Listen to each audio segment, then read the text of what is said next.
Yo, welcome ladies and gentlemen to yet another Iceberg video. And today, we're going to be taking a look at one made by yours truly, covering the lore of the oh-so eerie, entrancing, and enigmatic Backrooms. In case you're not familiar with the Backrooms as a concept, the most basic idea of the Backrooms are these photos of what seems to be a windowless business space with no furniture, putrid yellow lighting, and this outlandish aura that seems to suggest to many people that they have been to this place before sometime in their past. It all started as a post on the X board of 4chan, as most popular horror-related things online do, and from there has expanded into this universe of lore that is perhaps best described by the opening paragraph of the Backrooms wiki, which reads as follows. Quote, "If you're not careful and no clip out of reality in the wrong areas, you'll end up in the Backrooms, where it's nothing but the stink of moist carpet, the madness of mono yellow, and endless background noise of fluorescent lights at maximum hum buzz, and approximately 600 million square miles of randomly segmented empty rooms to be trapped in. God save you if you hear something wandering around nearby, because it sure as hell has already heard you." Unquote. Speaking of the Backrooms wiki, I want to note now that almost all the info and stories that I'm getting for the remainder of this video is from the backroomswiki.wiki.com. Most of this video will be me directly or indirectly quoting from that place and reading you the various lore entries and whatnot from the wiki. So I want to give credit where it's due. This video wouldn't exist without the detailed descriptions and organized lore from that wiki. I'll provide a link to said wiki down below. There's of course a lot of info missing as it's still a developing story, as well as a few discrepancies in the lore due to how many people have been writing and editing the pages. But I've tried my best to account for that where it's needed. And again, so much of this iceberg is essentially a stylized way of unfolding this complex creepypasta that so many have contributed to. So a very big thanks to them. But with that out of the way, if you think that you're brave enough to go on this long journey with me, then take my hand and let's explore behind the veil of reality.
We have now passed the barrier of reality and merged into the limitless world of the Backrooms. If you've managed to make it this far, then you've either set out ready and prepared for this mission to see what awaits you, or you have just made a grave mistake. We find ourselves in Level 0. Level 0 is a non-linear space, resembling the back rooms of a retail outlet. All rooms in Level 0 appear uniform and share superficial features, such as yellowed wallpaper, damp carpets, and inconsistently placed fluorescent lighting. However, no two rooms within this level are identical. The installed lighting flickers randomly and hums in a persistent frequency. The substance saturating the carpet cannot be identified either, though one thing is surely known. It is not water, nor is it safe to consume. Beyond the dank setting,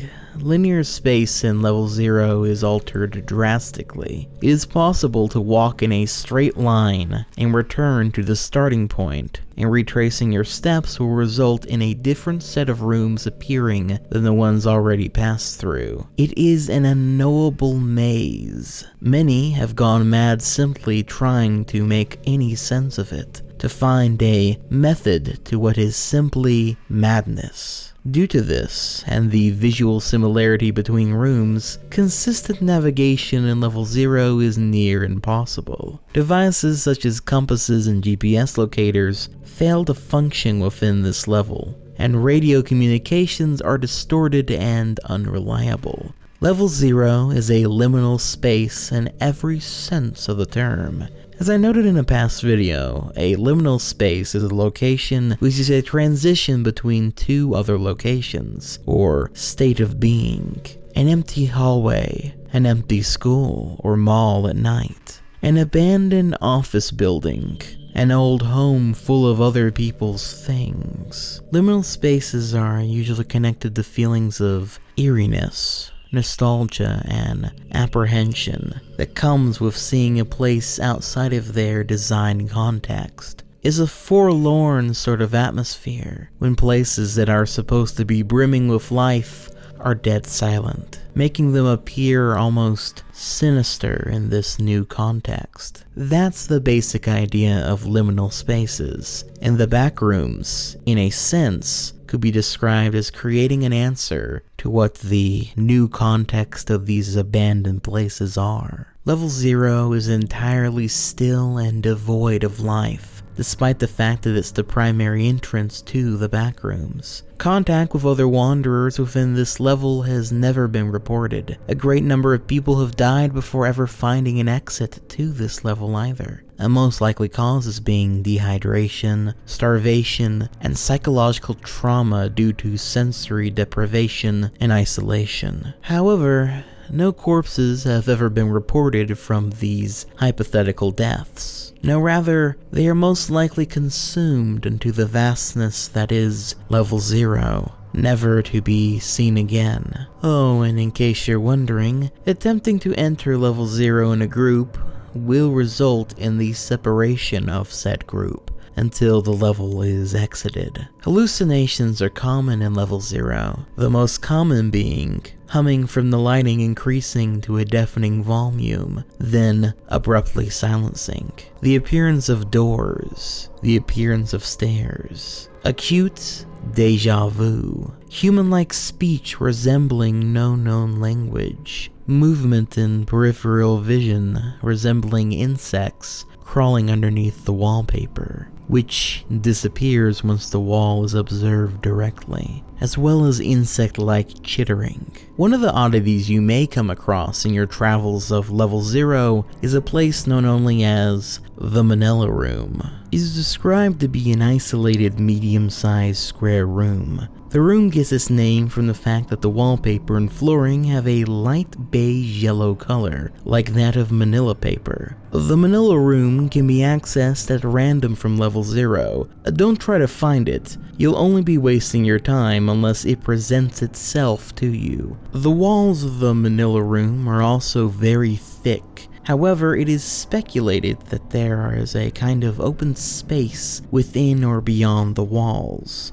Repetitive knocking, which often appears to circle the room, has been reported, especially when individuals in the room are experiencing emotional distress, which, to be fair, is probably most people if they found themselves in the back rooms. This has led some to speculate that an entity may exist in or near the wall of the room. The Manila room supposedly also experiences periods of zero light, in which no light is present within the room. During these purported phases, which never last more than a few hours, distant voices, yelling, and machinery can be heard from outside the room. These noises, if real, are thought to come randomly from other levels in the back rooms, despite not being physically connected in any way. Level 0 is ultimately not a place you want to be for too long, and can be exited rather easily, but only through one means.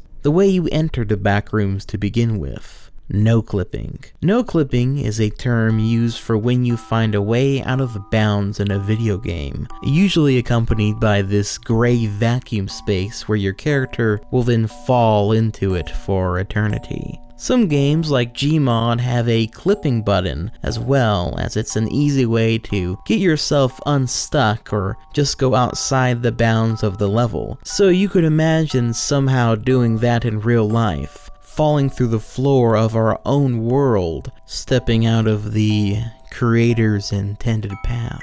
The back rooms is where you would end up. Now, if you made it here intentionally, you already know this. However, if you made it here on accident, then you were stuck here until you find out how to no-clip. You need to keep your bearings and adapt quickly here. While this place may be desolate, you'll be wishing future levels were the same when trying to escape them. So take this first trial as an important lesson moving forward. If you don't understand how something in the backrooms works, you need to figure out quickly. Which actually, perhaps before we move on to level 1, you might want to check this instructional video out real quick about the backrooms. It'll help you learn a few cool tips and tricks for our future adventures.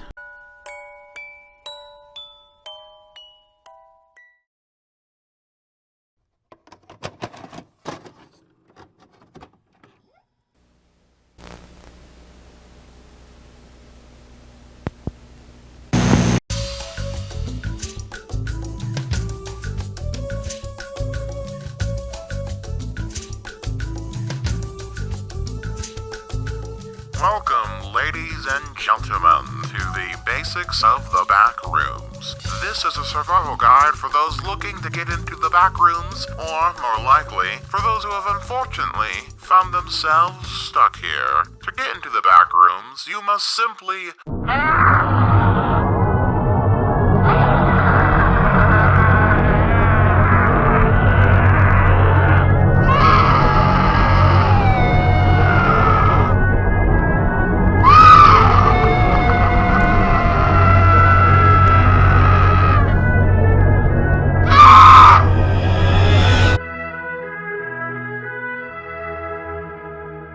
no-clip out of reality.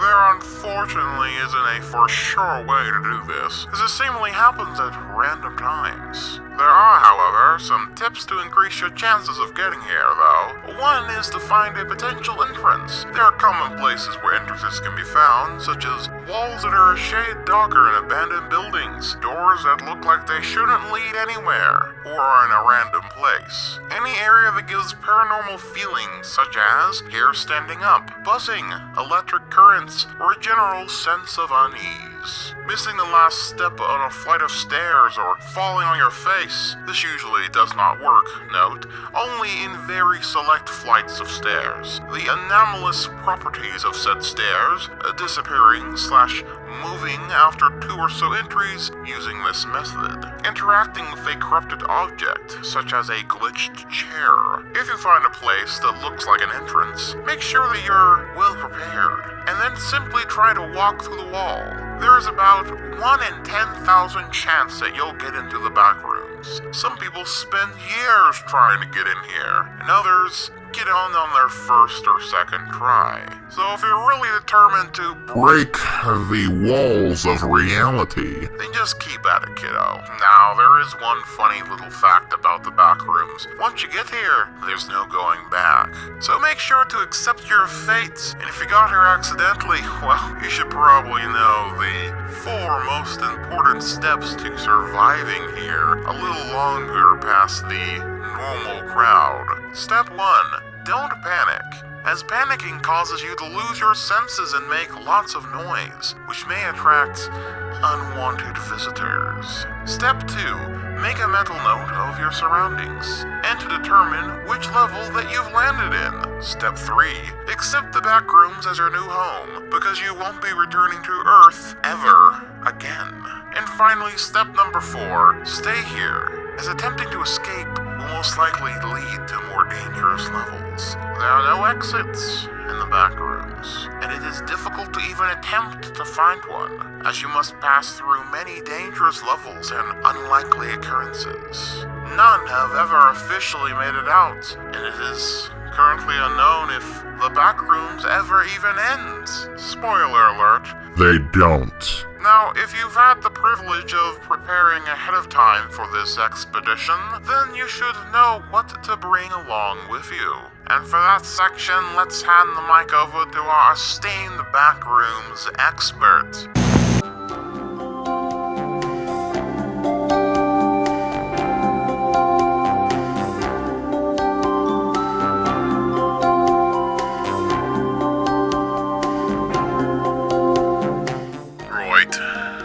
Starting with the basics. These are what will be necessary for levels 0 and 1, but is also necessary for other levels in addition to other things. First aid kit. This is kind of a no-brainer. It is very easy to get injured in the backrooms, and thus a first aid kit to treat yourself or others is a necessity. Some vitamins or antibiotics is also a good idea. A weapon. A weapon is extremely important in the backrooms to defend yourself from creatures as well as other humans. A recommended weapon would be something along the lines of a machete or a long knife, easy to conceal. Firearms are not recommended for explorers, as they are powerful, but the noise caused by them will alert creatures to your presence and position. A crossbow's okay, but be wary of the noise an arrow makes when striking or possibly not striking a target. A timer.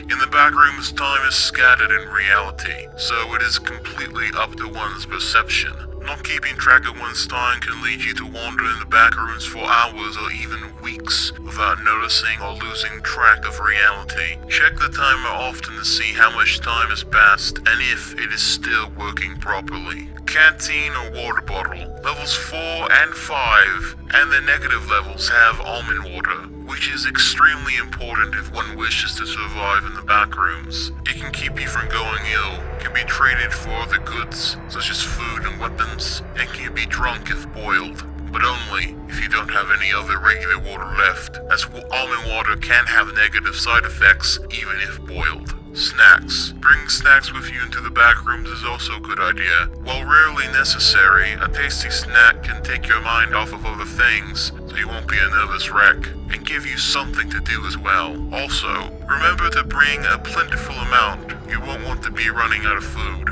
A sleeping bag. Sleep can help keep you from becoming paranoid or anxious in the backrooms. While sleeping is not necessary here, a bedroll or sleeping bag is helpful to have and can keep you warm in colder areas. Durable clothing. You're going to have to do a lot of walking in the backrooms, no matter what level you are on. So hiking boots, a durable shirt, pair of pants or shorts, and a light jacket is recommended. If you're curious if your clothing will work well in the backrooms, ask yourself these questions. Can I fight in these? Can I walk long distances in these? Will these keep me warm? The latter question only applies to the negative or deeper levels, mind you. Spare clothes. In case you get your clothes extremely dirty or wet, you need a spare pair of clothes. Getting really wet and not changing is just asking for frostbite, and getting really dirty is just asking for an infection. No matter how well you know the backrooms, you must take a spare pair of clothes. You should take the same clothes. Backpack. Wherever you go, you'll need to carry all of your things, especially when you get to higher or negative levels and find rare or valuable items. A large backpack like those used for long hikes will be very useful. Headlamp or flashlight. Wherever you go in the back rooms, there will be dark spots, and it's a good idea to know where you are walking. A headlamp is recommended, as it frees up both hands for other things, but a flashlight works just as well. Leather work glove. There are a lot of rough and sharp things in the back rooms, so protection for your mitts is highly recommended. Leather works great. They provide great dexterity and protection. Specialized equipment. If your incursion into the black rooms take you deeper, then the items on this list are also recommended in addition to the above items. Balaclava or ski mask. Masks can keep your face protected from frostbite, as well as hiding your identity from other explorers and or entities who dwell in the back rooms. Knee and elbow pads. The same reason gloves are recommended. Keeping the bending points of your limbs intact is crucial. Night vision goggles with light blocker. Something that allows you to see without generating visible light could possibly save your life. And well, that's about it. I reckon you won't be able to carry much more than that and still be able to freely run away from the beasts in this hellhole. And there you have it, ladies and gentlemen. Now you know what you'll need to make it far here in the back rooms. Just always remember, you ate from the fruit of knowledge. This place was destined for you.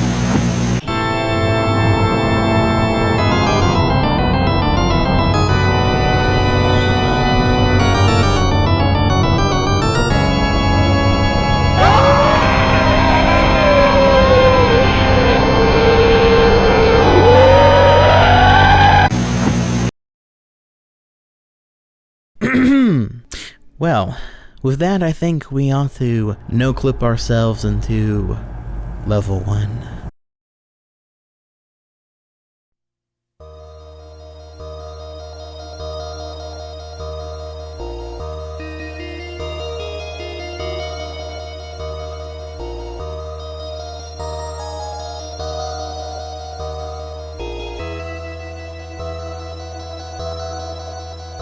Welcome to the first chapter of the Backrooms. Level 1 is a large, sprawling warehouse that features concrete floors and walls, exposed rebar, and a low-hanging fog with no discernible source. The fog often coalesces into condensation, forming puddles on the floor. Unlike level 0, this level possesses a consistent supply of water and electricity, which allows indefinite habitation by wanderers, providing that appropriate precautions are taken. It is also far more expansive, possessing staircases, elevators, isolated rooms, and hallways. Crates of supply appear and disappear randomly within the level, often containing a mixture of vital items such as food, almond water, batteries, tarps, weaponry, clothing, medical supplies, and nonsensical objects. Assorted car parts, boxes of crayons, used syringes, partially burned paper, live mice, mice in a catatonic state that have been injected with unknown substances, shoelaces, loose change, bundles of human hair, etc. The crates should be approached with caution due to their contents being so random, but are ultimately a extremely valuable resource. These are all net positives and will be a welcome change depending on how long you lingered on level 0. However, with these additions comes some major drawbacks. The light fixtures within level 1 are prone to flicker and fail at inconsistent intervals. When this occurs, supplies are liable to vanish inexplicably, and hostile entities may appear unexpectedly. These entities rarely attack in groups and tend to avoid light and large gatherings of people. It is therefore advised to carry a reliable light source and sleep holding whatever items that you do not wish to lose. Now you might be wondering, what exactly do I mean by entities? Entities are, simply put, things you should actively avoid within the backrooms. They vary drastically in how dangerous one can be from another, but you wouldn't want to be caught alone with nearly any of these for very long. There are hundreds of entities in truth, but I'll try to list them off as they become an active threat as we descend further into the backrooms, so you'll know what to look out for, starting with facelings. Facelings are a general term for faceless people that roam the backrooms. There are multiple types, each with varying levels of hostility. They are one of the most prevalent entities in the backrooms, and likely one of the first that you will personally encounter. The most common two forms are adult facelings and child facelings. Adult facelings are friendly and do not act with hostility unless provoked. They typically have the appearance of a standard adult human. Well, all except for the smooth skin which replaces their entire face. They can appear as a male, female, or androgynous. Child facelings, on the other hand, are mischievous and hostile. They often appear in groups of 2 or 3, and will torment and attempt to kill survivors that they encounter. They are almost always female, and brandish small, sharp objects. These typically are small pieces of sharp metal or small knives. However, seeing one is not always an attempt on your life. They will sometimes just attempt to scare survivors or pull pranks on them. Some of the other types of facelings include shadow facelings, which appear as strange silhouette-like figures and are known to be extremely hostile. Then you have polygonal facelings, which, as the name implies, have polygonal-shaped bodies with sharp edges and skin the texture of plastic. Then you have memory facelings, the most dangerous type, and the most powerful, though luckily, they're also the most rare. Memory facelings take on the physical appearance of a loved one from your memories. Well, except without their face. A cruel shape meant to ensnare you, and one that apparently originates from a completely separate entity known only as the memory worm, which we'll get to later, much later. Skin stealers. It's a good rule of thumb to be extra careful of any noise you hear in the backrooms, especially the voice of another human being, or perhaps something mimicking a human being. Skin stealers are large humanoid entities that can wear the skin of their victims as a disguise. They eat human flesh when they are in a hunger state, and otherwise roam aimlessly if they do not need to eat. Their blood is translucent, and they can mimic human speech. They're most commonly found on the first 4 levels of the backrooms, but they have been reported on several other levels as well. Skin stealers are tall, pale, yellow humanoids with sunken white eyes. Their outer layer of flesh is covered with microscopic bumps similar to the suckers of an octopus's tentacle. These bumps are utilized to stick the skin from their victims onto themselves, which they then push and pull to make it fit until a skin stealer looks identical to a human being. Their disguise can be quite convincing, but only to someone who is not aware of their presence. Your human instincts when you see something from the uncanny valley will help you in discerning who is truly human or beast. It is recommended that if you come across one that you walk away from it slowly and calmly, as well as to be sure to check anyone you are traveling with for clear blood, lest you make their next lair. The windows. The windows are creatures in the shape of a window. The window has a figure inside of it, always pointing at the target. If the target is unaware of the creature, the target being you by the way, it will attack immediately. Windows will generally appear on level 1 through 2, although mostly being on level 1. It is rumored that despite there being an outside world inside the window, looking as though it were an escape from this hell, it is but an empty void of pure, inky black. There is no windows that can be trusted within the backrooms. So, if you happen to come across one, stay far away from it. The hounds. For our final entity this level, we have the infamous hounds. The name hound comes from the dog-like nature of these entities, crawling on all fours and mauling anyone that provokes them. Hounds are humanoids with very strange biology, with arms and legs that are built for travel on all fours. They are highly aggressive and are made belligerent when they see someone in a panicked or scared state, but they can also be intimidated by direct eye contact. It is therefore highly recommended that you do not run away from hounds the second you see one, or attempt to tame them. They are beyond your help. Stand your ground, keep eye contact, and get out of the area as soon as you can. Though if you hear one making a deep, growling noise, make a break for it, as that signifies that they're ready to kill. Now, with some of those out of the way, are you still brave enough to venture into the wilds of the backrooms, knowing these and so much more await you? I promise you that it only gets worse from here. Perhaps your answer is reasonably no. Which is a perfectly good answer, but then you're already here, so it's not like you can just escape.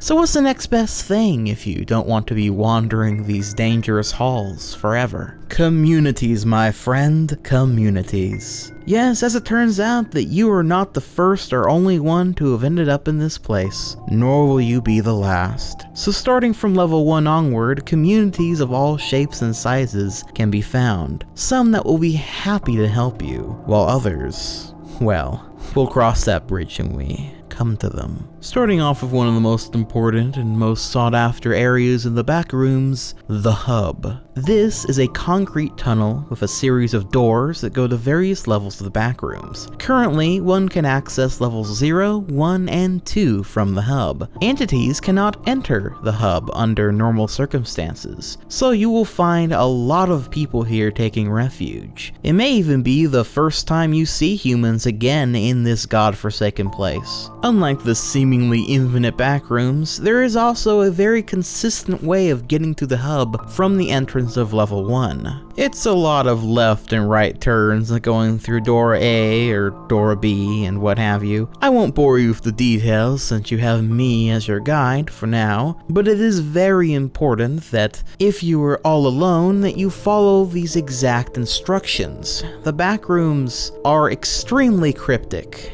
if you hadn't noticed, and anytime there are instructions given, they are to be followed to their exact point. Should you not follow the instructions, you will end up in some place completely random, which you really don't want. Now, since you'll be spending the rest of your life in the backrooms, no one would blame you for staying here in the hub for, well, forever if you wished. It's one of the few places I'd say is 100% safe to do so, but you should know the factions that are at play here as well. Such as Tom's Diner, which is run by Tom, a former chef before he no-clipped into the backrooms. He has plenty of food in storage, which is resupplied by the BNTG every few months. Tom is a friendly and optimistic person, and his diner serves as a small social hub. If you ever happen to go there, I recommend you try the Sachi Sundae. Now, I mentioned a group that happens to resupply Tom's Diner, known as the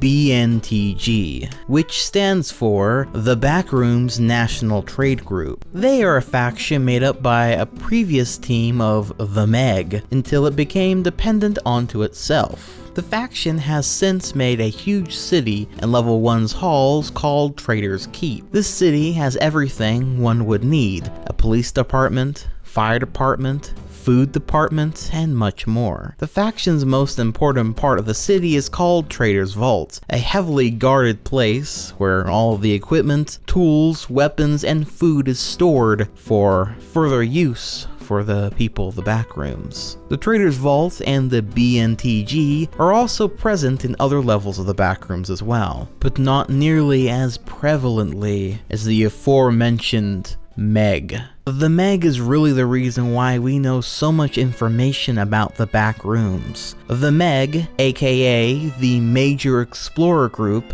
are a faction made up by the people of the Backrooms, as it started out as an exploration outpost during 2012, to a sort of military government for the Backrooms officially in 2014. They are the people that try to keep the wanderers of the Backrooms safe from entities, traps, and other groups, like the Cartographers, for example, of which they are currently at war with for territory of several levels, one such example being level 3. The Meg have multiple teams for multiple tasks to ensure the safety of the Wanderers. This faction is extremely friendly and will allow new members into a team known as a Team Volunteer Squad until they are ready to be in a team of their own. The handbook we read earlier was made by this group, and overall, the Meg represent a single pillar of order in an otherwise chaotic world, a river in an endless desert. Well, them and the other smaller groups, of course, but they are the biggest one, we found out. On level 1, Meg Base Alpha, the very first base of operations for the group, resides here, near one of the entrances of level 1. Joining this group would be wise if you fancy yourself a guild type of person. You'll have the power of numbers, resource, and ever-expanding knowledge. On the other hand, you will be expected to explore and document the Backrooms further, to fight off entities, protect the people of the Backrooms, and deal with people of all kinds, including the sort that would want you dead every single day. It's not a job everyone can handle when faced with the dangers of the Backrooms, but it would be a wise option if you plan on going further than level 1, which, speaking of, you can leave level 1 by simply continuing to explore its halls. Wandering down any extended hallway will often lead you to level 2.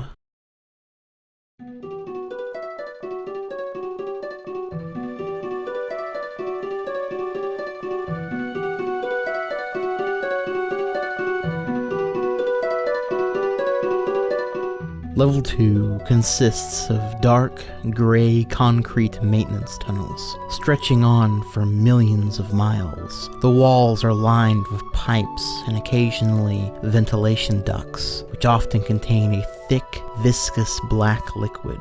Doors can sometimes be found, but most are locked or lead into dead ends. These rooms typically house shelves with random objects in them, occasionally even computers. Some areas in the hallways of level 2 are excessively hot, with the heat at times becoming unbearable, reaching degrees of 43 Celsius or 110 Fahrenheit or higher. This is usually in areas where the machinery that plagues this level is the loudest, typically at the ends of hallways. The entities found on this level are some of the most dangerous in the Backrooms. Noises can be heard from the vents, which are caused by crawlers. Other entities include smilers, child facelings, clumps, hounds, male death moths, wretches, bursters, and skin stealers. The only thing you need to know, and can know, is to run away the moment you see one of any of these things, and try your very best to not be cornered, which unfortunately is rather easy to do on this level. I suppose it goes without saying, but this is one of the most dangerous levels to get caught in, with creatures after you due to the narrow hallways and constant dead ends. This level will test your wits, endurance, and luck, and serves as a challenge not many will get through. Rounding back to some of those dangerous entities, crawlers. Crawlers are the collective name for all those affected by a certain anomalous species of fungus. This fungus's growth is quite aggressive, and the infectious filth can be found on many levels of the Backrooms, making crawlers one of the most pervasive threats throughout all of the out-of-bounds Warren. The crawler fungus can only be spread to humans through liquid, and thrives in warm, dark, and in damp places. It is otherwise spread by contact to small animals or insects that are affected by it. Once these animals or insects reach stage 4 of the infection, they will become hostile and will attempt to spread the fungus through any means necessary. Should you be bitten by an infected individual, the fungus will have officially spread to you, and there is no cure for it. Once humans are infected, they will progress from stages 1 to 5 at around 12 minutes time following initial infection. This time period is extraordinarily short for complete infection. Therefore, it is recommended to quarantine all infected immediately to reduce spread of the crawler infection. The stages play out as follows. Stage 1 lasts 3 minutes. Victims will be rather itchy during this stage. From this stage forward, infected are considered as already crawlers and are effectively lost. Stage 2. Small, fluffy white spots will begin to appear on the victim's skin. The salivation levels will increase rapidly. Extreme hunger has also been reported. Stage 3. Spontaneously, the victim will be engulfed in crawler fungus. The victim's blood will also begin to increase in temperature rapidly. Stage 4. The fungus will begin spreading internally and within the brain, taking control of the brain stem. Their eyes will become bloodshot, and their blood will begin boiling at a temperature at around 150 Celsius. The victim is now ready to spread the infection by any means possible. Finally, stage 5, the infected will sever the bottom half of their bodies at the waist level and use their sharpened nails to tear away at the flesh. Infected will now begin using their arms to crawl as a means of transport. They will receive a sensory increase, having heightened levels of sight and hearing capabilities, and all fungus on the exterior of their bodies will spontaneously combust, charring and removing a few layers of skin. The fungus within their brain will have full control of their body functions and will self-regulate their bodies to maintain a suitable host. An ungodly end, or should I say, a new beginning for an ungodly monster. The Smiler. Smilers are a particularly hostile entity that can be identified by their signature reflective eyes and teeth gleaming in the dark. The Smiler is attracted to light and will chase anything they see with a light. Therefore, it can be distracted by throwing a light source away from yourself, like say a lit match for example. The entity will only start to attack you if you panic and retreat, or if a loud enough noise is made within its presence. Be sure to keep eye contact and move away slowly to ensure your survival. If you are allied with the Meg, you might also be able to get a hold of some Smiler fluid, which can be used to incapacitate a Smiler for a period of time. So there are quite a few ways that you can avoid being killed by the Smiler, but all the same, it is important to keep an eye out for them. Normally, the light is your friend, as things tend to enjoy wandering in the dark. But there are some entities such as the Smiler where the light is your enemy, so remember to keep that in mind. Clumps. Clumps are strange, dangerous bundles of limbs capable of tremendous speed and incredible agility. Clumps' preferred habitat are in tight, enclosed spaces, so you must be careful taking refuge in any narrow areas. Clumps seem to be in a constant state of hunger, roaming levels in search of prey. When prey is found, clumps will make their way towards it. When within 8 feet, clumps will stretch out their longest limb in an attempt to capture it, bringing the prey towards their center to reveal a mouth filled with razor-sharp teeth. From there, the prey will be eaten. Of course. It is therefore recommended that you keep a distance of at least more than 8 feet away and run without hesitation if you hear the sound of multiple people running. It will tire eventually, but do not underestimate its endurance. Death moths. Death moths are giant moths that inhabit the backrooms. While the male death moths are mostly harmless and possibly even tameable, the female moths are several times larger, can spit acid, and always lash out violently. Death moths are attracted to light, so if you hear the fluttering of wings nearby, make sure to put any light source out. Smaller death moths inhabit levels 2 and 3, but the larger and more dangerous ones only appear in level 5, where their hive is centralized and where the king and queen of the death moths are. They are one of the most dangerous aspects of that level, along with the mysterious beast that resides there, but we'll get to that later. Wretches. Finally, for this level, we have wretches, which unfortunately are also an entity that are quite prevalent in the backrooms. Wretches are a human-like entity, often described as acting undead or zombie-like. Once human, these entities were transformed via a poorly understood process, thought to stem from deprivation of vital sustenance, such as food, water, and sleep.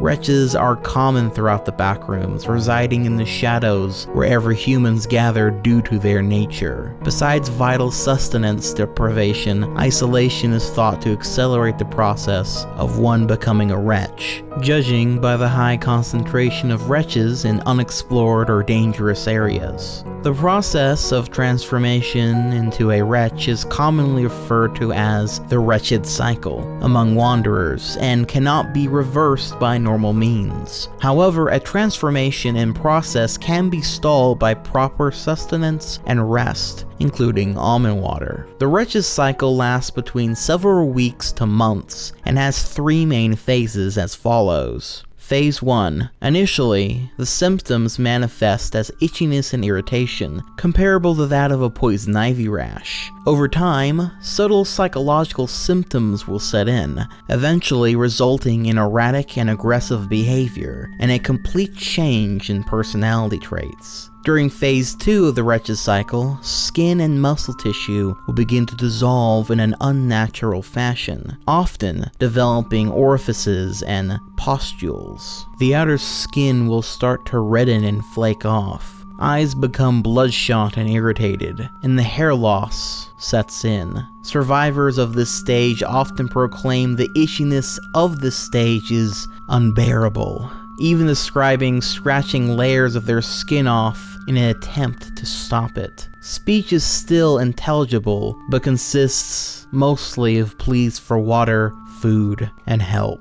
Phase 3, at this stage, all hope to return to normalcy has been lost. Nails and teeth fall out of their natural positions, often regrowing elsewhere in unnatural quantities and sizes. Eyelids, lips, and cartilage dissolve, forcing the eyes to remain open constantly and roll wildly in their sockets. It is unknown if the consciousness of the original victim remains at this stage. Wretches at stage 3 constantly ooze a brown sludge-like substance from mouths and their other new orifices. Wretches can be seen as a sort of natural fate for those who wander the backrooms and never manage to find food, a community, or die by any one of the aforementioned beasts. It's the disease within us all, the wretch that being outside the realm of reality makes us. So stay hydrated, get some sleep, and hold your humanity close to your chest. It's the candlelight you alone protect in this abyss. Never take it for granted. All of these dangers makes traversing this place a true nightmare, but if you can believe it, there are actually some communities down here, including Office Space EL3A, which is a simple office space that is home to around 30 members of the BNTG, though little more is known about it. They are most likely a means of transferring supplies that can be found here to other levels. Then you have the Survivors, which are a group of about 29 people or so who explore the level. Their leader is named Austin, and they are friendly and open to to trading. They hold their supplies in wooden crates found in level 3. They were also the first to discover wretches. This group often has conflicts with the Followers of Jerry outpost, which, speaking of, Followers of Jerry. The Followers of Jerry are a faction consisting of all survivors indoctrinated by Entity 7, known more commonly as Jerry, who they worship like a god. There's an estimated member count of at least 400, and their leader goes by the title of Father Bluebird. The Followers of Jerry are not outwardly hostile to survivors based on affiliation to certain factions, and have successfully indoctrinated members of the Meg, the BNTG, and even the Cartographers, though information about the latter is sparse. Their main goal is to assimilate all people and entities into worshipping Jerry, and take full control of all territories and levels of the Backrooms. That being said, what exactly is Jerry? Jerry is a small bird with resemblance to the hyacinth macaw parrot. Its habitat is mainly level 1, but it occasionally is spotted in level 2. This level is home to Jerry's, well, home, known only as Jerry's Room, where Jerry and his followers are often found. Those who make physical contact with Jerry without taming him are subject to his indoctrination abilities. Jerry can be tamed using sunflower seeds or almond water. Otherwise, it is safest to avoid Jerry at all costs, or else fall victim to his powers. Oh, and just so you know, if you do come across Jerry and have no means of taming him, and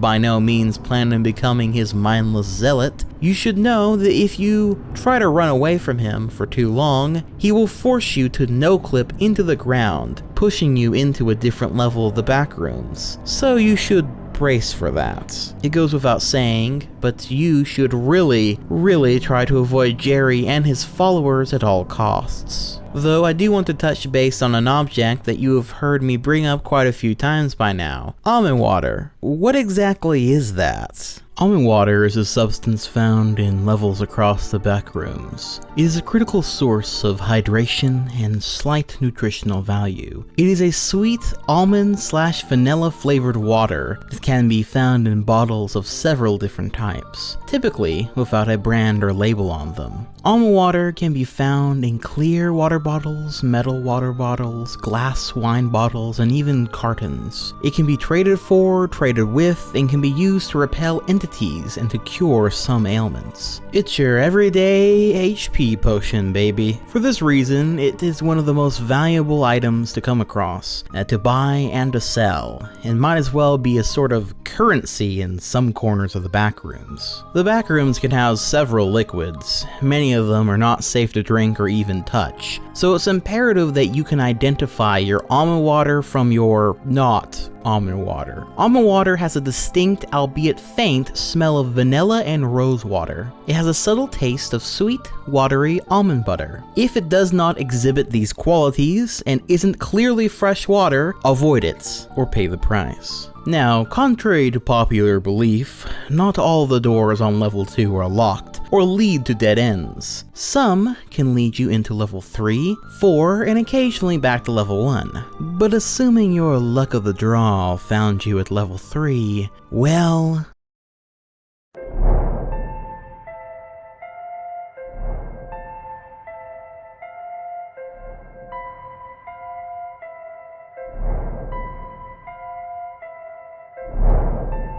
let's just say you drew an unlucky card, as level 1 or 4 are welcome stops, especially level 4, but level 3 on the other hand. Level 3 is a series of long, dark, twisting hallways, which works similarly to level 0. They all consist of randomly segmented rooms which form in no particular pattern, and are extremely loud with the noises of machinery. The hallways are very narrow and enclosed, some even requiring wanderers of average height and build to bend, hunch, crawl, or walk sideways through them. The walls are all made of dusty brown bricks, hallways, usually covered in segmented or copper pipes and mechanical components. The floors are made of an even dustier gray tiled floor, whilst the ceilings being made entirely out of metal. Level 3 is one of the larger levels of the Backrooms, estimated to be around 350 million square miles in area. This presumed size makes sightings of fellow wanderers scarce when traversing through the level.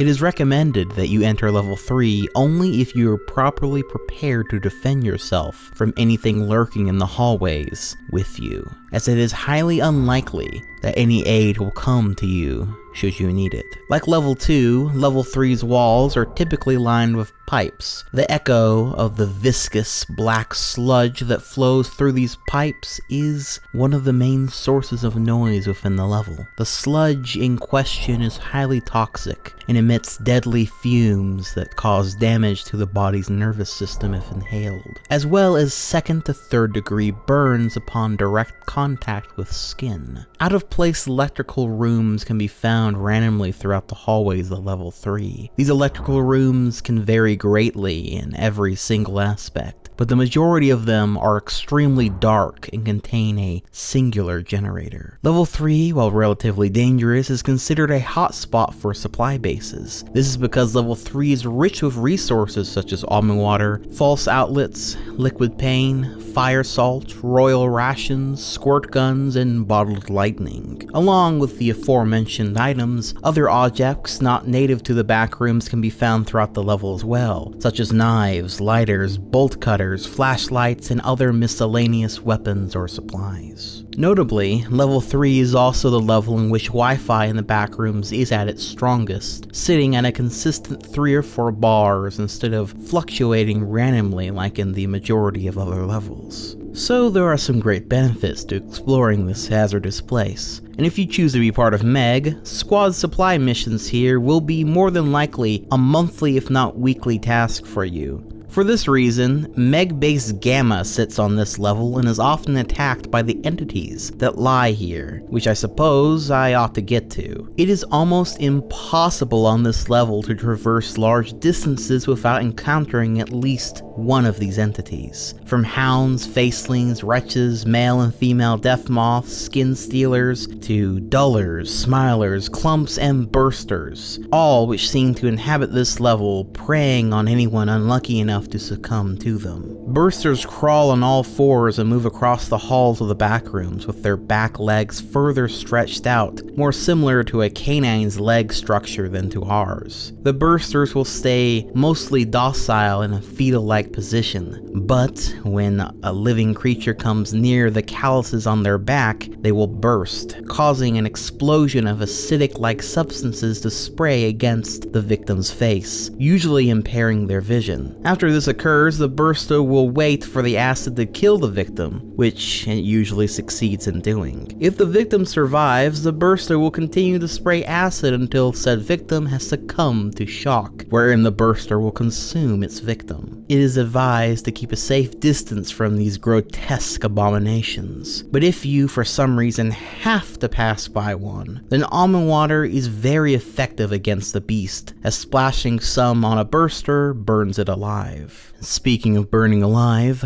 liquid pain is a highly toxic, corrosive, and acidic substance found in later levels of the Backrooms, typically in level 5. Liquid pain at first glance appears to be identical to almond water, being packaged in bottles, canisters, and vending machines of almost the exact same design as almond water. Liquid pain even has almost the exact same smell and taste, although the color and consistency is drastically different from that of almond water. Liquid pain is a dark, deep crimson with the consistency of gelatin. After consumption of liquid pain, the first effect will be either that of a mild fever or a mild swelling of the left leg. The second effect of drinking liquid pain is a fierce one-time pain stab-like feeling to one's stomach. It is unknown why this occurs, but the pain has been described as comparable to being shot. The third effect of drinking liquid pain is a mild headache that will last approximately 10 hours. The fourth effect of drinking liquid pain is a small amount of pus leaking from the legs and head. What's even more horrifying about this is that there is no discernible source of this pus. The pus only starts to leak from the legs and head, nowhere else on the body, as if it were simply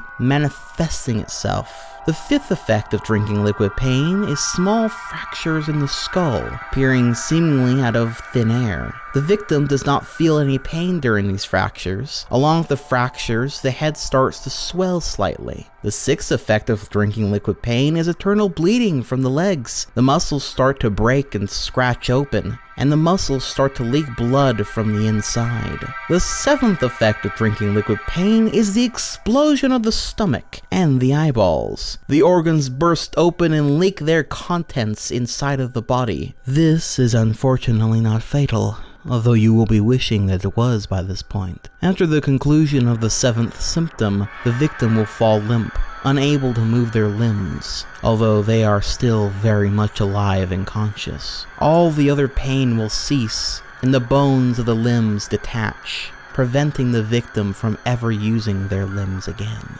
You are left there as a husk, pleading for the sweet release of death, but unfortunately, that won't be happening. There is a small chance for almond water to cure these ailments, although most of the time this is futile. So, the lesson for today is to not drink red jelly juice. Besides Meg based Gamma, there are some other factions here as well, notably enemies of Meg, such as UEC or the Unbound Explorers Coalition, which are a specialized group on a warpath to pave the way for future generations. The safety and pursuit of happiness is their highest priority. Their dedicated task force are highly trained in order to deal with the most dangerous entity threats this hostile environment has to offer. The UEC was founded on the principle of putting the safety of people first before anything else. The Meg failed their founder, Diana Stewards, who lost her entire family due to lax safety standards that are still perpetuated to this day. These poor standards are the hearth of their cause, and they will bring an end to such treachery. Though funnily enough, Diana no longer shares their vision and has since made the decision to leave the UEC to pursue an alternate path in life. The UEC is now led by a council known as the Hand of Athena, and the group has bases deep within the Backrooms. Their main goal is to develop tech and weapons that can not only fight back against the entities of the Backrooms, but dominate them so that they may not just survive, but thrive within the Backrooms. An ambitious goal for a shadowy lot. That being said, their exact member count is unknown. They are not open to trading and generally should be avoided unless you plan on joining their cause. And then you have the Masked Maidens. The Masked Maidens are one of the greater oddities of the Backrooms. They are a group with an unknown member count, but frequently attack the Meg base on this level. Their primary goal, however, is a bit clearer. They want to help those who have been hurt in the Backrooms and expose the corruption from within the Meg's ranks. If you couldn't tell, Meg, like every government, seems to be riddled with several levels of corruption that others seek to expose or destroy. Something to keep in mind as we fall ever further into the Backrooms. Some things never change, big governments being one of them. Elevators on level 3 can usually lead to levels 4 and 5, so assuming we rolled lucky and made it to level 4,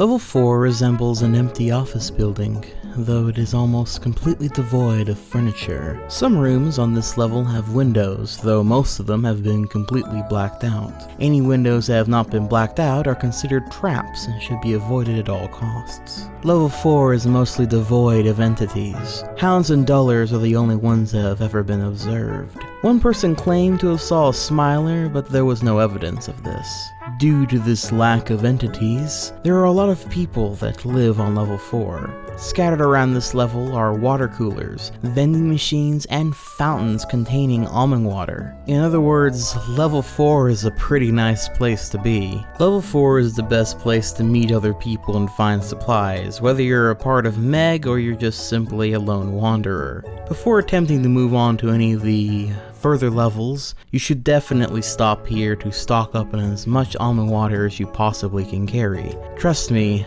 you'll need it, especially in level 5 and level 6. Though obviously no one would blame you if you decided to spend the rest of your life here. It's about as close to safe and normal as you're ever going to get in the backrooms. And if you've managed to get here after traversing the last few levels, chances are you don't want to be anywhere near those things again.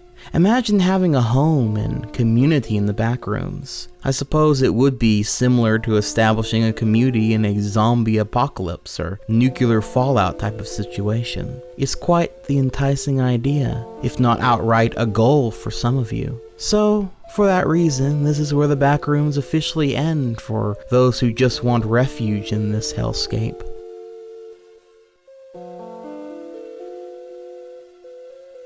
But you and I, we're a little different, aren't we? You and me, we aren't finished here just yet. But hey, I know a good rest stop as much as the next guy. So let's take a little break here.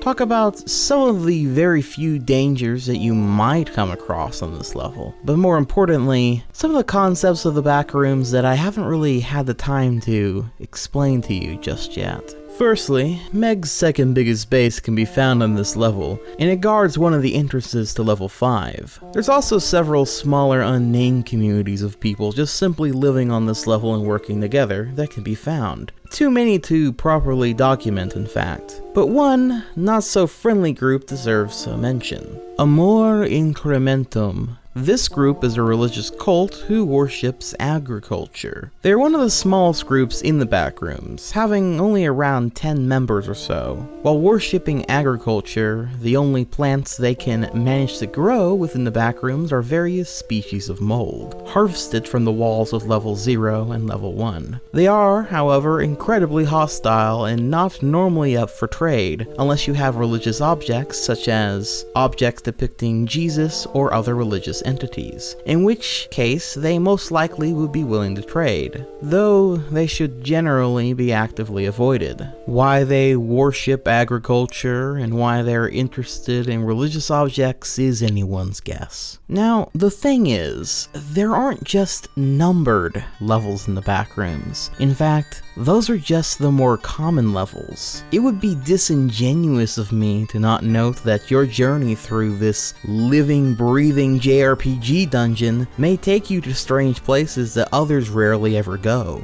or worse, places that are completely undocumented. Knowledge is power, and should you find yourself off the strategy guide's set course, things can get rather interesting or dicey rather quickly. One of the stranger paths that you can take are sublayers. There are two types of sublayers, sublevels and rooms. Sublevels are levels that are related to their parent level, but are still their own distinct level. Rooms, on the other hand, are locations that are too small to be considered their own level. Usually they are places in an existing level, but that is not always the case either. Either way, sublevels and rooms are like little pockets with their own set of rules and even entities from time to time. Though to be frank, these are not often places that you want to be, as they can be far more esoteric than the other levels in the backrooms, or have problems that you might not have ever accounted for. In this sense, sublevels and rooms can either be interesting little offshoots of whatever level you're on, or they can be a straight up death trap. Now, while I can't go over every single one of these, as there are a lot of them, and we've already passed by quite a few of them, I will give you a few select examples so you can kind of get the idea of how different these levels can be. An extension of level 2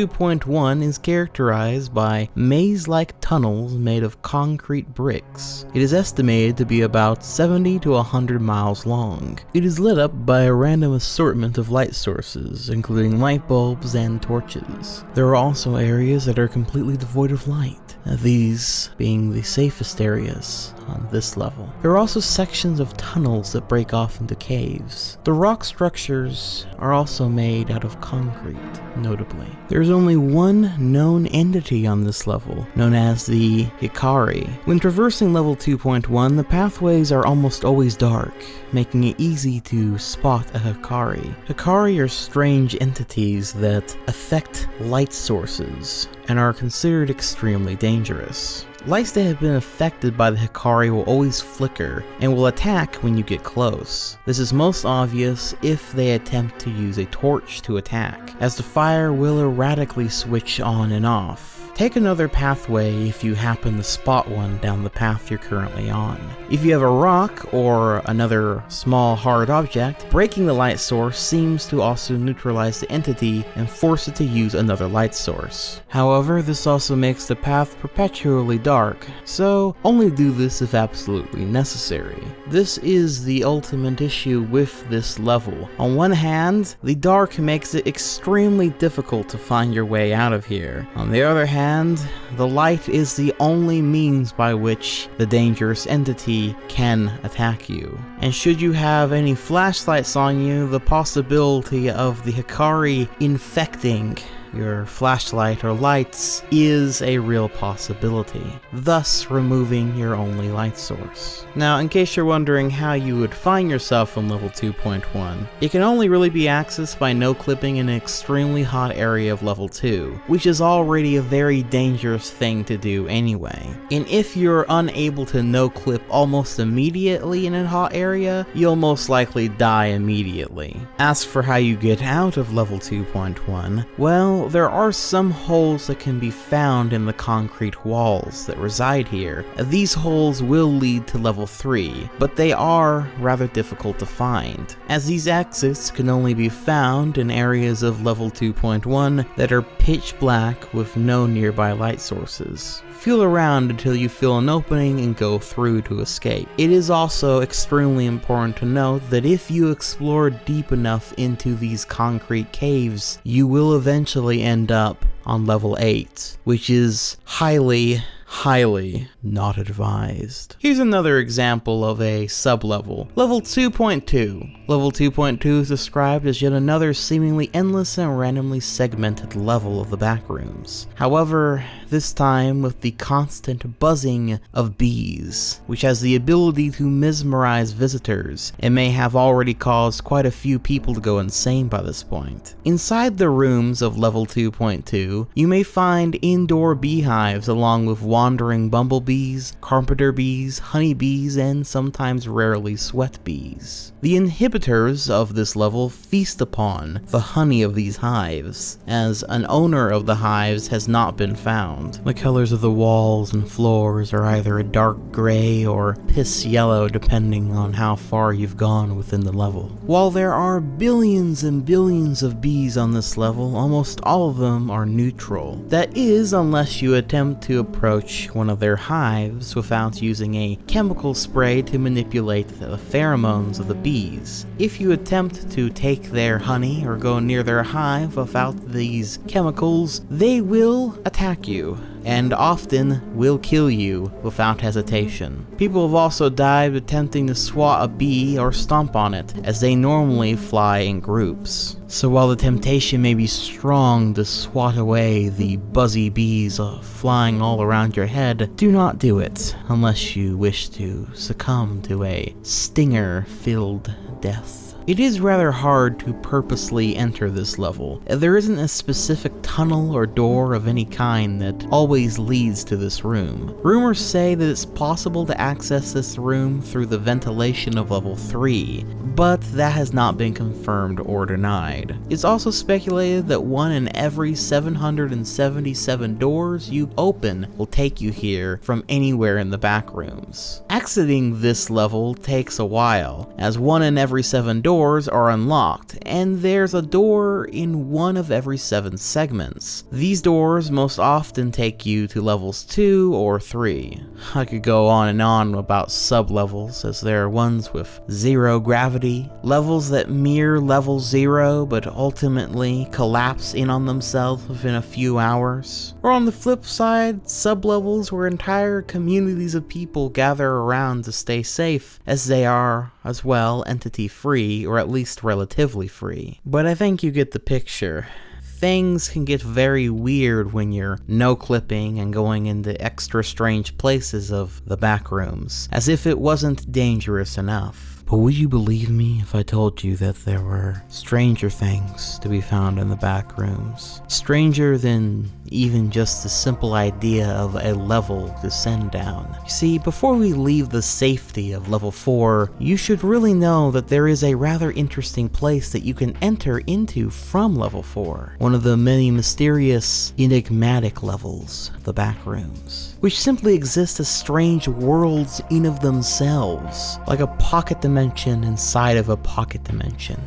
Don't think about that too much. Anyway, the one that can be accessed through level 4 is known only as the Installation. The Installation is a maze of fiberglass walls and concrete doors, with a noticeable musty smell, almost like an attic. The area itself has light spots, dark spots, and areas in between called the Limbo. More on that later. The Installation is connected to level 4 and level 3, which explains the random piping and shape of the level. But this and the fiberglass color can change based on which area that you're in. Most areas here can be very dangerous due to how dark some of it is, but none are more dangerous than the crawl space. This is basically its own level inside a level inside a level. God, this is getting complicated. The area can be entered by going through a hole in area 1B of the installation. It's like a small crawl space in a house that goes on for seemingly forever, but can be navigated and mapped because every hole goes to one area, the crawl space lobby. The area has but one confirmed creature within it, and it's extremely dangerous, known as the crawl space creature, which can be described as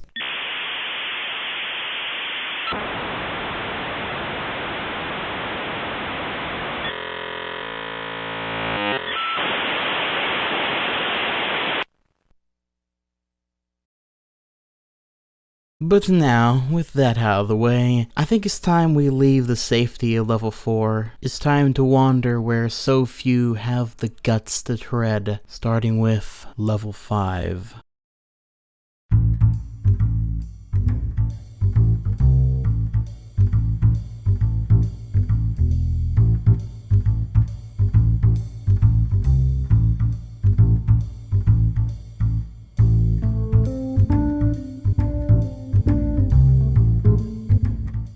Level 5 is an infinite hotel complex with many rooms and hallways. The level itself seems to have been constructed in the 1930s, with furniture dating back to 1920. The level is mostly clean, with little dust and dirt lingering on surfaces. It seems to clean itself, as unclean spots seem to disappear only after a few minutes. The oddly pristine floors and well-cared areas make level 5 unsettling, compared to the other levels close by at the very least. Smooth jazz plays quietly throughout the halls via vintage turntables, and vintage speakers hooked up to a sound system throughout the level. The choice and switching of music seems to be random and out of place. It is unknown how this feat is completed. Level 5 is fairly mysterious and infamous for its strange noises that can be heard throughout, such as distant party chatter that can be heard on the other side of any opposite wall to you. People have reported that there is an unseen presence watching them around every corner. Reports had mentioned whispering noises incoherently behind them, something tapping on their shoulder when they're alone, and the supposed watching eyes of the aged paintings scattered about. Structurally, there are 3 main areas to level 5 that are fully accessible, those being the main hall, the Beverly Room, and the Boiler Room. The main hall is the main section of level 5 and is the most common area to discover. The walls are covered in mahogany red and gold oriented wallpaper. Wanderers have even reported that the wallpaper have faces that can stare at you. However, the authenticity of these reports are questionable. The floors can come in many variations, such as dark walnut wood, white marble, and exotic red and gold carpets. The main halls themselves are well furnished with decorations including bookshelves, cabinets, antique sofas, and much more. The walls of the main hall have unique candle holders scattered across the halls, some of which are actually electric lamps and not wax candles, which can produce a constant buzz similar to that of level 0. In stark contrast, most of the rooms that the halls lead into are empty, but some are full furnished living quarters that are capable of sustaining life. Doors in this area are labeled with gold placards with a room number which seems to be random. Many of these doors are locked, but some have miraculously unlocked over time. Some can even open and close at random. This area of level 5 also holds many elevator shafts, which can range from modern elevators to antique ones with a copper cage. Inside the elevator contraptions are many buttons that can lead to floors 1 to 382. Accessing floors 1 through 12 will lead to another part of level 5 on the same floor. 13 or higher will either result in death or disappearance, however. It is unknown what exactly is above floor 12. The Beverly Room, on the other hand, also known as the Eternal Ballroom, is an eccentric sort of hub area. The room itself is very spacious with many doors on all sides. The amount seems to be random, and one wanderer reported hundreds of doors on the walls, floors, and ceiling, whereas others just a few. The room only contains a small, fanciful table in the center, illuminated by a large chandelier. The doors of this area will either lead to the main hall or the boiler room, with the main hall being the most common occurrence. Entrances to this room will be labeled with a small silver placard reading the Beverly Room. Finally, the boiler room is a large area cluttered with bulky vintage machinery and large industrial piping littering the walls, all intertwined, which causes the layout to be quite claustrophobic. The temperature of this area is fairly hot, and most surfaces are dry. Steam fills the air as the machines run continuously. Most rooms are filled with boilers, some have furnaces as well. The noises heard here are mostly loud machinery or almond water dripping from the pipes. Wanderers report faint whispering emitting from the large smoking furnaces as well. Normal entities are fairly scarce on level 5. However, there is a large population of death moths that have created nests all around this level, as mentioned before. This level is considered to be one of the many central hives of these entities. Most will fly in and out of dark rooms swarming the halls. Other entities that are known to appear on level 5 are hounds, woodlands, skin stealers, watchers, growlers, death rats, and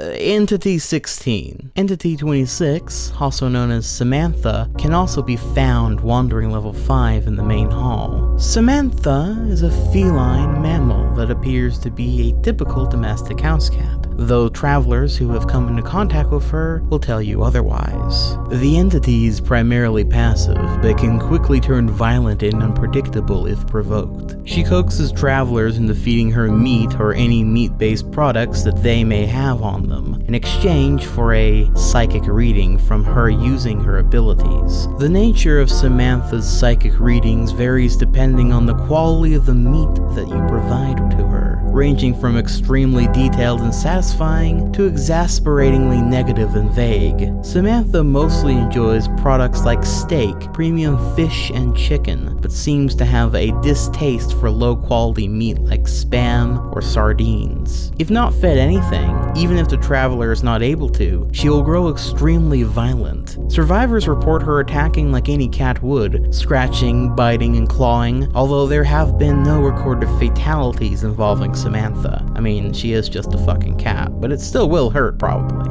Death rats are highly adaptable and extremely intelligent giant rats. Their exact abilities change depending on which level they're in to best survive and thrive within that level, as they do have a habit of eating other entities and humans as well. They're also well known for setting traps and traveling in groups. Some are more evolved than others, and some of them are just sort of giant rats. And while the idea may disgust you, they can be a rather valuable source of protein. Just remember that they are smarter than you might think, so ensnaring one will take a little bit of wit. Entity 16 is a large spider-like creature that possesses 16 appendages. While a close encounter with one is highly dangerous due to their potent bite, not only are they slow, they also aren't observed to chase their prey at all. So as long as you steer clear of their traps, they are essentially harmless. Woodlands, otherwise known as Entity 45, are sentient and highly intelligent entities that can be found rarely across several levels of the backrooms. They manifest as face/humanoid-like patterns, designs, or carvings in wood. If an environment has walls, floors, or ceilings that appear to be made out of wood, it is possible to spot woodlands. Woodlands seem to target wanderers who are losing their grip on reality. If a target is not in a state of instability, they will stalk them for miles across surfaces and occasionally make their presence known before disappearing instantaneously. Once the target is in the ideal mental state, i.e. paranoid, the woodland will then partially no-clip out of the surface they reside in and attempt to grab their prey. If grabbed, the wanderer will be pulled into the walls, where it is assumed parts of their body will be pierced with hundreds of small splinters. Then, they will be moved out of the surface. Often the wanderer will be pulled in several times over the course of 2 to 3 hours, if they are unable to escape the immediate area of the woodland. This cycle will typically be fatal if any splinters manage to pierce the lungs, heart, brain, or the eyeballs, etc. However, it is possible to survive if all/most of the splinters are removed and you're able to get out of the general vicinity of the woodland. So have fun with that. Finally, I think it's time we talk about the beast of level 5. Level 5. Level 5. Level 5. 5.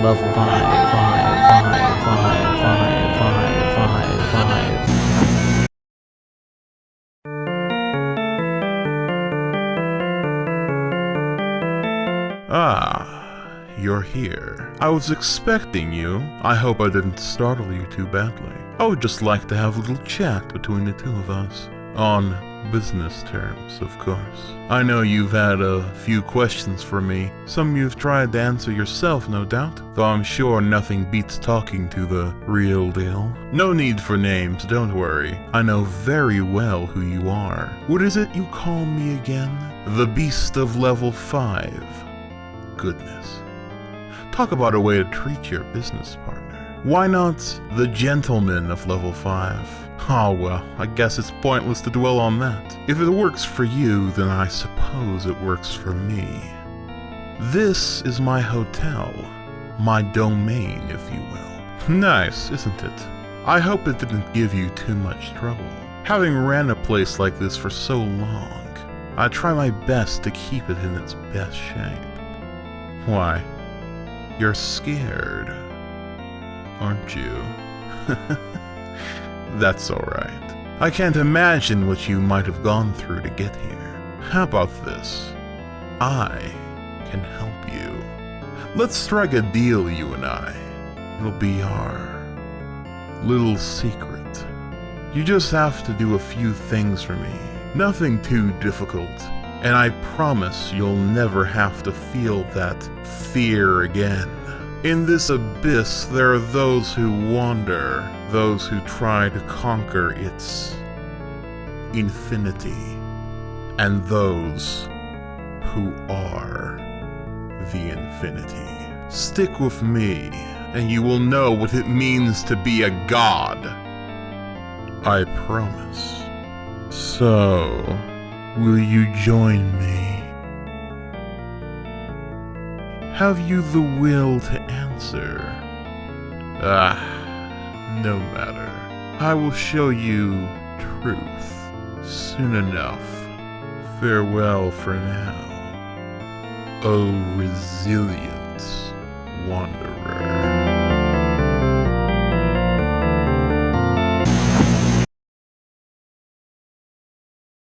Whoa, you okay there? Come on, we need to hurry along. It would seem the entities, perhaps the very backrooms themselves, are beginning to become aware of our presence. No matter what they tell you, do not wander off the path. Now, before we leave this level, let's briefly go over a few of the factions here. Meg Outpost Housekeeping are the most helpful, as their goal is to study the many strange creatures and phenomena of level 5, as well as assist wanderers through the boiler room and assist Homely Hotel with their service.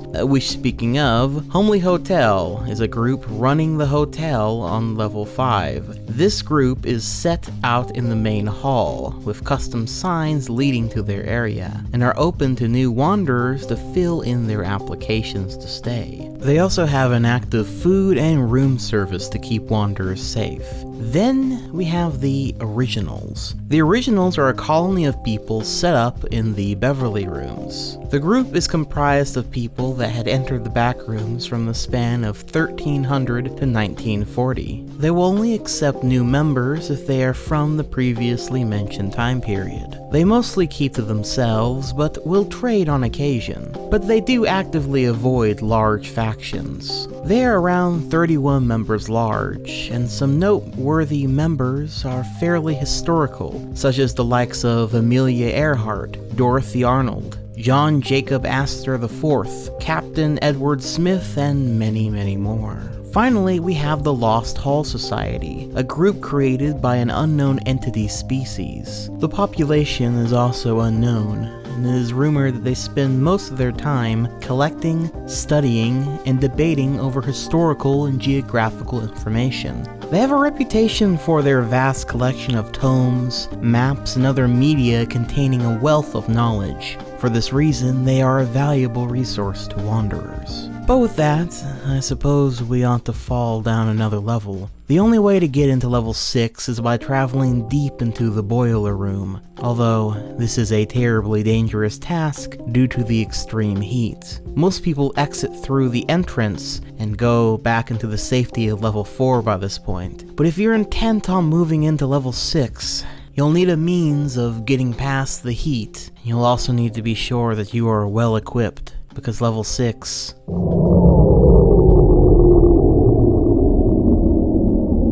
is lights out.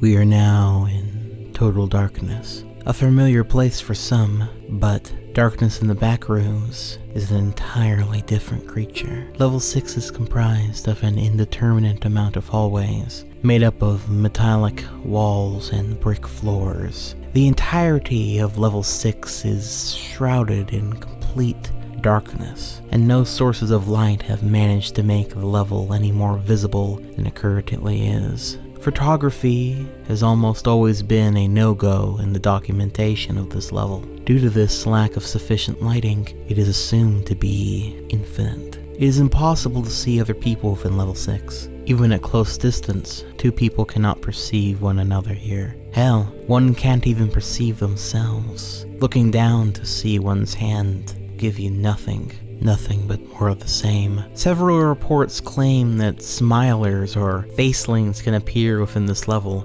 but these have been determined to be hallucinations or the result of noises with no explainable origin on this level. As of right now, no entities can be found in level 6. Well, except perhaps one's own mind. It is believed level 6 may be able to influence one's perception of reality, resulting in symptoms of paranoia and derealization. Despite there being no known tangible threats, level 6 is regarded by seasoned wanderers as one of the most dangerous levels within the Backrooms. A significant portion of the wanderers that enter level 6 do not return. Now, because there is nothing but darkness here, there is no discernible entities or communities to speak of. Make no mistake, you do not want to be here. Nothing wants to be here. So with that in mind, the only way to escape this is by exploring deep into the level to reach level 7. But as we traverse the blacked out halls of this mental inferno, perhaps I should tell you about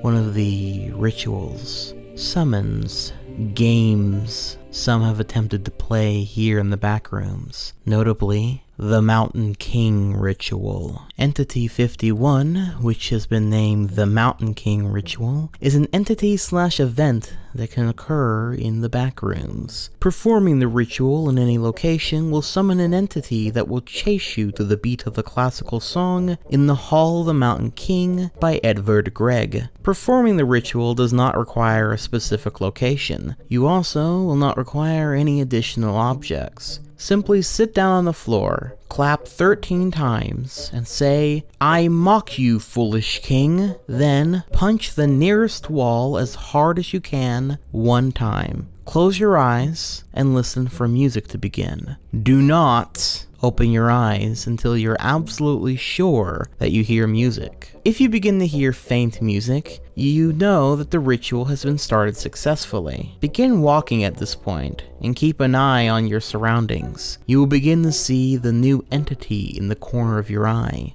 following you slowly from behind. Skeletal humanoids, quadrupedal creatures, and other undocumented entities will chase you at this point. Remember, as the music picks up, the entity will start running faster. Be sure to pace yourself. During the chase, you will find yourself being taken through several levels in an attempt to escape for your life. During the last 40 seconds of the music is the most intense, and the entity will be chasing you at its fastest. If you manage to outrun the entity in the last moments of the song, the entity will vanish, and you will have escaped with your life. If you don't, well, you'll simply be killed by the entity. Now you might be wondering, why in God's name would you ever attempt such a dangerous game? Well, surviving the ritual will give you some sort of reward, though this varies from person to person. Rewards include almond water, a bladed weapon, food, and other useful objects. The other main benefit of the ritual is that the chase will often lead you to one of the upper, safer levels, including level 0 and the hub, etc. However, it won't always be an escape from any level/location. A wanderer supposedly discovered the ritual and wrote it down the instructions on a scratched piece of paper. They were trapped in level 6 and used the ritual to be chased out of the level. How this person discovered this ritual to begin with, however, is still unclear. You know, I've also heard rumors that there's actually a light switch here on level 6, but you probably wouldn't want to turn it on. God knows what's waiting and lurking in this darkness. There's a lot of rumors and secrets that even being a part of Meg is going to leave you puzzled, you know. Like the enigmatic levels, notably the negative levels. It's said that you can access them through breaking down a wall all the way back in level 0. It's supposed to give you access to an infinite hallway of doors that can lead to levels -0 through -4, the hallway itself being level 1. But then those levels can lead to more negative levels, all of which have their own rules and entities to contend with. Not much is documented about those levels though, but level 1's hallway is said to visually impair those that walk down it, their eyes being caked in a sort of static, the sounds of an old radio show creeping right behind them, and people, or things that look like people in old business suits, filling one's vision like a mirage. I'm not sure anyone knows how far the negative levels go. That's an entirely different trek than the one that we find ourselves on now, but I'm not so sure it could get much worse than what comes next. Down a proper set of stairs is how we escape level 6 and get into this new hell.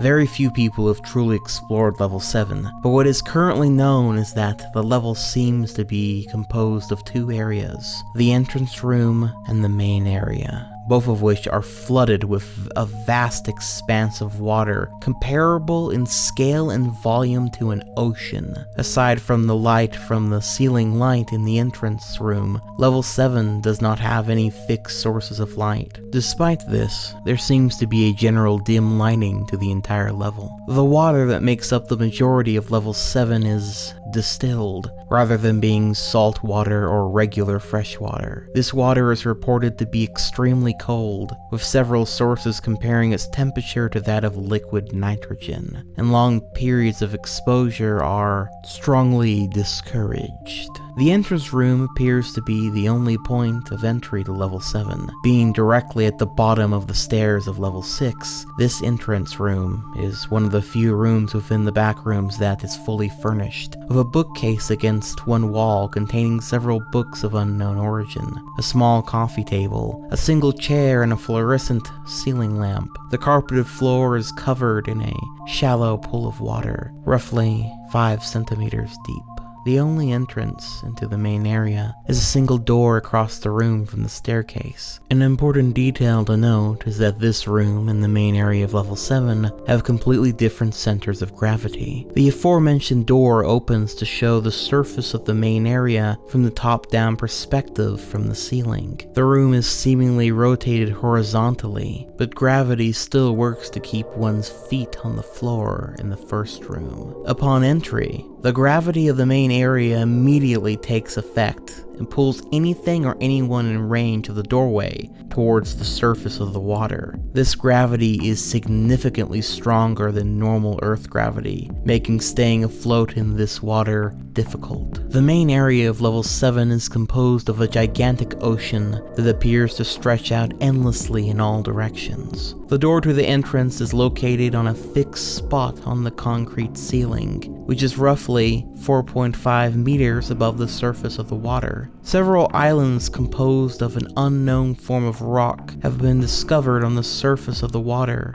a few kilometers north of the doorway, most of which are uninhabited due to their remote nature. The level 7 ocean is mostly unexplored, but appears to be primarily empty for the first mile or so, an area which will henceforth be referred to as the Daylight Zone. As the name suggests, the Daylight Zone is the most well-illuminated part of the level 7 ocean, being slightly less dim than the surface. Light levels gradually decrease throughout the lower half of the Daylight Zone, and are significantly lower around the second mile below the surface of the water, henceforth referred to as the Twilight Zone. The Twilight Zone contains loose bones and scraps of rusted metal, as well as the first sightings of full skeletons. These skeletons are often humanoid, with some slight differences, such as much larger jaws containing long, sharp teeth and no eye sockets to speak of. Several skeletons of large,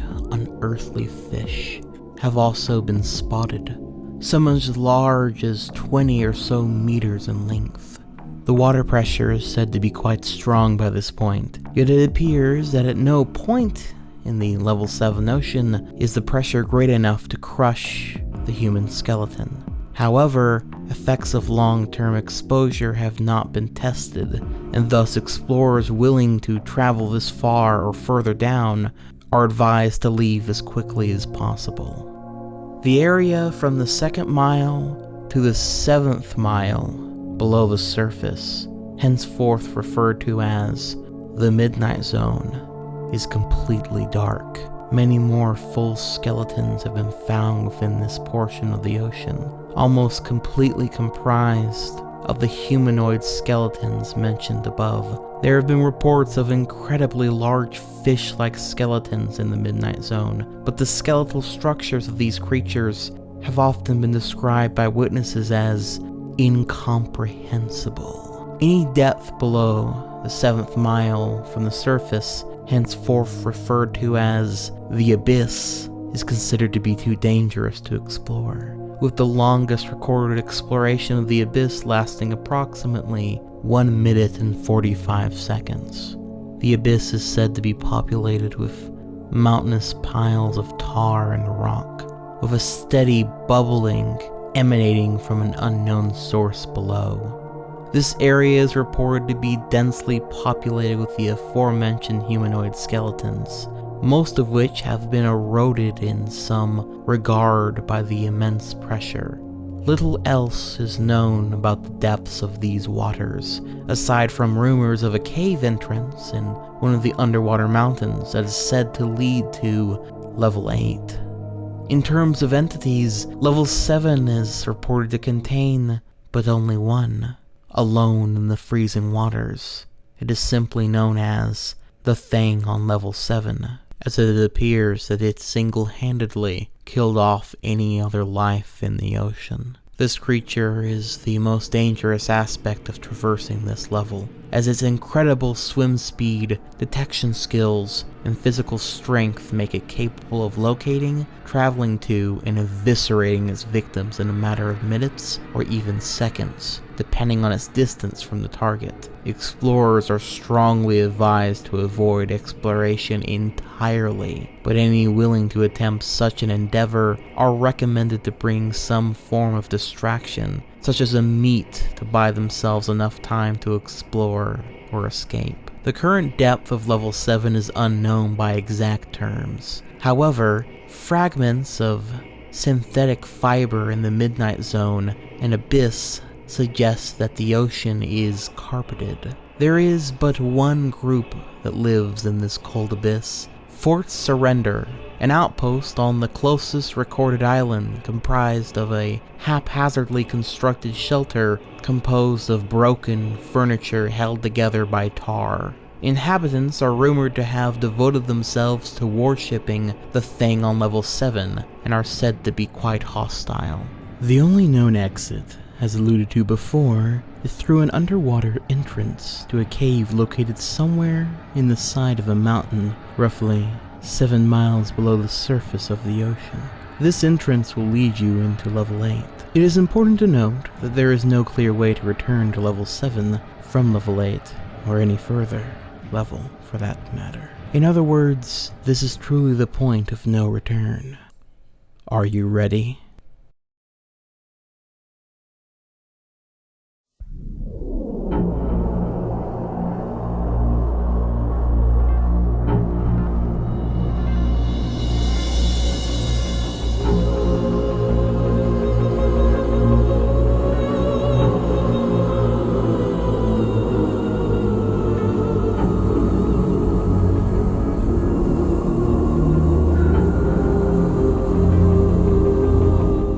Level 8 is an infinite cave system with caverns and dangers around every corner. Level 8 is damp with almond water flowing from the walls and ceiling. Sounds echo throughout the level, so it is relatively easy to listen for potential danger, or possibly even attract it if you're not careful. Level 8 is normally devoid of natural light, but light sources from unknown origin gloss the dank walls, making the level glow in select areas. Vegetation, albeit extremely rare, does exist on level 8, in the form of dried vines and small shrubs. Large pools of almond water can be found around the level, which is not safe for consumption due to large amounts of minerals found within it. Some pools that are found are made of a viscous tar-like substance, the same substance found in level 2 and level 7. Entering the goop result in groups of humanoid hands covered in tar, reaching out to grab the wanderer, dragging them into the pool, another number for their eternal horde. There are many types of ore minerals on this level, such as iron, copper, gold, and etc. The Meg have actually created public travel routes in the safe area of level 8, primarily for safe travel of wanderers, but also for obtaining some of these rare or, though their efforts to keep it safe are ultimately fruitless to the vast terror that is level 7, yet they are also your only hope of possibly making it out of here alive. Many dangerous entities reside on level 8, including most of the name entries I've listed thus far, though in a much higher volume. You will more than likely either be hiding or running away through most of this level for this reason. And there are also some new entities as well, such as Wranglers. Wranglers are massive creatures that use their bodies to burrow through the ground for fast travel. Their bodies twist and turn in a drill-like motion to cut through hard material that is found on this level. Their bodies can cause hypnotic effects on wanderers to lure them in. The Wrangler can use this ability to their advantage as a hunting tactic. When physically burrowing, Wranglers are very loud and one can hear them from the direction they are heading towards. The appetite of a Wrangler is very large, as they will eat anything in sight, including, of course, wanderers. So it is advised that if you hear one burrowing near your area, it is best to immediately look away and get out of the area now. Another entity that you may come across here, and unfortunately on many other levels of the Backrooms as well, is the Memory Worm. The Memory Worm is a large larvae-like creature with teeth along the inside of its mouth. The entity possesses metaphysical abilities that it uses in order to subdue and consume prey. This entity gave birth to several other creatures that roam the Backrooms, including Wormlings, Memory Facelings, and the Splat. Even before being affected by the abilities of the Memory Worm, survivors that are near or in the presence of it will feel an intense sense of nostalgia and an off-putting comfort that feels utterly inappropriate. The Memory Worm subdues prey through these illusions. These illusions are based off of memories of those affected by it, and can do many things with them. This includes making the victim believe that they are home, safe and sound, making them believe the Memory Worm is actually a loved one, making them believe they are in a childhood location, reliving a happy moment, etc. Either way, the Memory Worm will use this as an opportunity to consume the prey's entire body whole. The only known way to fight against these illusions is with almond water, although it takes an extensive amount of willpower and awareness to be able to do this. In many ways, you might say the Memory Worm is the dark reflection of the original idea of the Backrooms, producing feelings in us, pull us in, and trap us forever. In that way, you might even say the Memory Worm is simply the past, the monster that sits on our shoulder, always directly behind us, ever growing by the second. The past, nostalgia, the Memory Worm. Now, there are a few ways that you can exit level 8, should you survive the pathways, but should you take the wrong turn, you may find yourself inside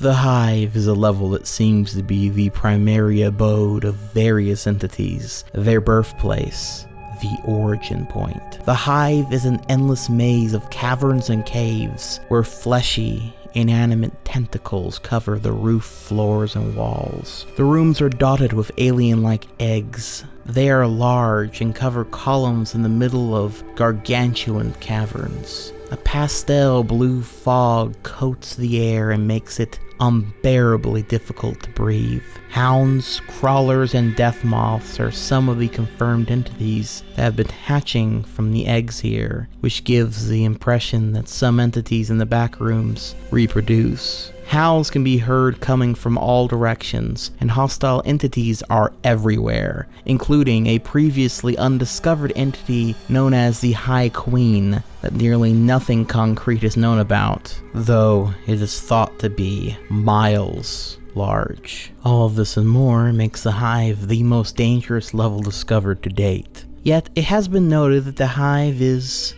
somewhat difficult to enter into, given that you have to go through level 8 to even get to this point, it is actually not particularly difficult to exit the hive, however. The most common exit route is through the tunnels that are usually in the walls of a cavern. Although there is a possibility of no clipping into negative levels, exits will generally take you all the way back to level 0. Level 0, level 0, level 0, level 0, level 0, level 0, 0, 0, 0, 0, 0, 0, 0, 0, 0, 0, 0.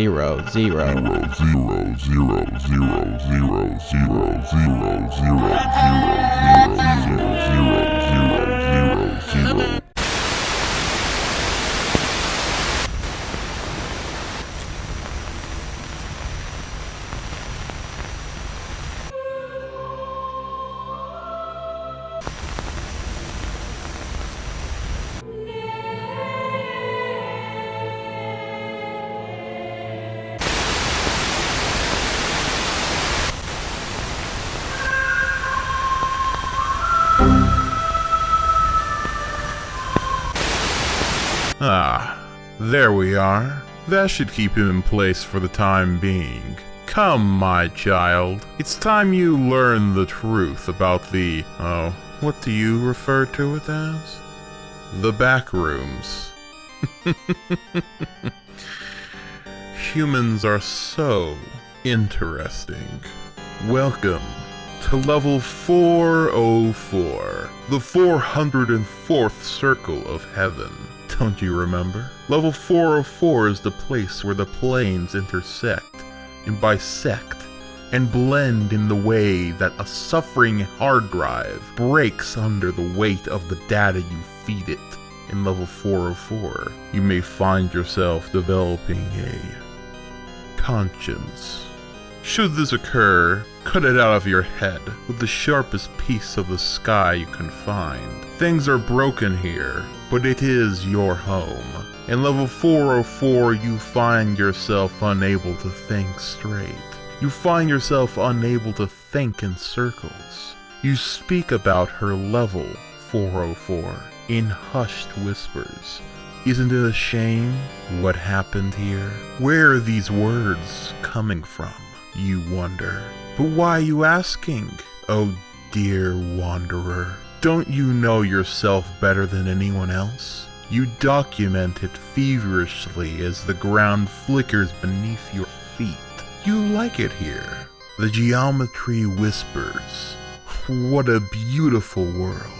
And level 404 reality is failing in the most perfect way. As the 3D mesh glitches, memories cloud your mind and still your hands. It's a lovely day outside. Why don't we go for a walk, you and I? There's no one else around. Just you and the arrowing landscape. You're so delightfully refreshing alone that you're drowning in sweet air, like a surface waiting for holes. Aren't you happy? Aren't you excited? You've finally found your empty paradise. Come home, wanderer. Level 404 can be accessed by safely and conveniently entering Catatonia. And in exchange for this beautiful paradise, this escape from hell, all I really need, all I ever ask for, is the sputtering life that sits inside you, waiting to end your soul. Ask for an exit. Why would you ever leave this paradise? No. Throw away your humanity, and then you may gaze upon me in my brilliance, the face of God.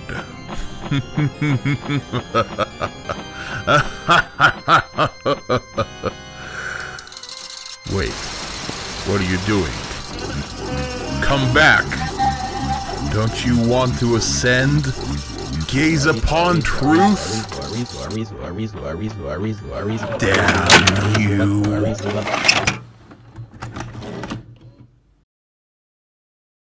Whoa there.